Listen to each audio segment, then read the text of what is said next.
Hello, Ron. Hello, Martin. What are you doing here? What can we do for you? I thought you can come show us around today. We can do that. What are we working on? This is our next boat.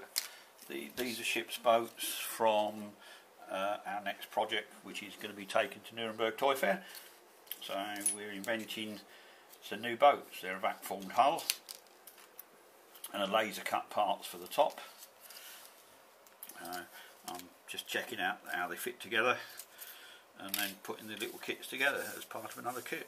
So we've got a vacuum formed hull. The decking inside is actually laser engraved, so we're just highlighting the planking that's inside, because now it's been painted it hardly shows. We just highlight that with a soft life pencil. We'll paint it. The trusty all singing, all useful bent pliers, tweezers. We use that as a stand. What's your preferred paints, Ron? Varied Humber paints generally, for ease of that. If I'm in a hurry, I'll use Tamiya acrylics, but for the main parts of boats and main structure, I use car spray paint from Halfords, because they're very tough and hard wearing. It wouldn't be worth buying a tin of a spray to do something like this. So for this we just use Humber. We've glued the top on, we've glued the bottom in, we've painted the inside and highlighted it with a pencil to show the laser engraving. Very simple, but it looks effective. Glue the top on, put it in a pair of tweezers to hold it. A little 10-gram weight on top will hold it down while the glue dries.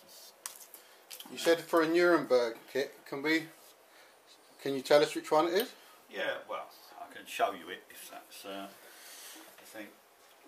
Turn this over. The other ones. Let them dry. The boat we're working on is one of 3 monitors built pre-First World War. That's the prototype model. That way. This is going to Nuremberg Toy Fair in February, along with 4 or 5 other new models. There she is. The ship boats we're working on are going to go in there, like so. And we'll fit all the rigging blocks and boat rigging, which will be done in brass etching. Hopefully we'll get this finished over the Christmas period. There she goes. An interesting boat, had a fascinating war, both of them, First and Second World War. This is not a waterline model, this is actually a working model. Say that again, Ron. This is a working model. This is the waterline model. No, it's not a waterline model. This is a waterline model, look, Ron. No, this is definitely... Oh. That's the waterline, that's the draft. And just to prove a point, there's a pair of propellers and rudders for you. Oh, okay. Okay. And if you lift the top off,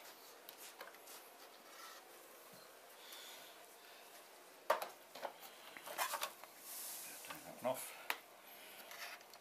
There you go, full set of radio gear, 2 channel, 2 motors, and it does sail quite happily. And it's definitely not a waterline model. It is definitely not a waterline model, it's a full hull model. The real one only had a draft of 18 inches, but on the front you've got 2 6-inch guns. That must have had a bit of a kick. They did a bit, yeah. They were built to actually, the idea was to sail up the Danube and fight the Germans from Austria.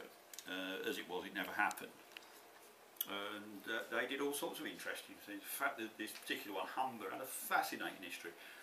Right through the First World War, the Russian Revolution, it went to the Baltic, then it went to the Mediterranean, then it fought in the Second World War. It went all the way down to Africa and sailed up a river to get the Königsberg and shelled it over a mountain, and then came back again. It fought Rommel. It did everything. It's fascinating. I like a boat with a fascinating history, and it's so ugly it's pretty, which makes it a bit of a charm. And so it should cause a bit of an interest. Once a year we like to do another warship. We also like to do a new merchant ship each year. and one of the fast launches or a cabin cruiser, again new each year. But we always try to come out each year with something slightly different and unconventional. This is different and unconventional. Certainly is. Yeah. Have you got time to show us around a bit, Ron? We can show you around, yeah. Where would you like to start? In the showroom or in the shop? Or there's the moulding centre, there's the laser room, there's the packing room. It's quite a big place. What about the kitchen? The kitchen would be a good idea. We can show you the kitchen. We'll go and make a cup of tea, and then we'll sort of work on where we're going, okay? Say that when you come out, I sort of rather than do the shop,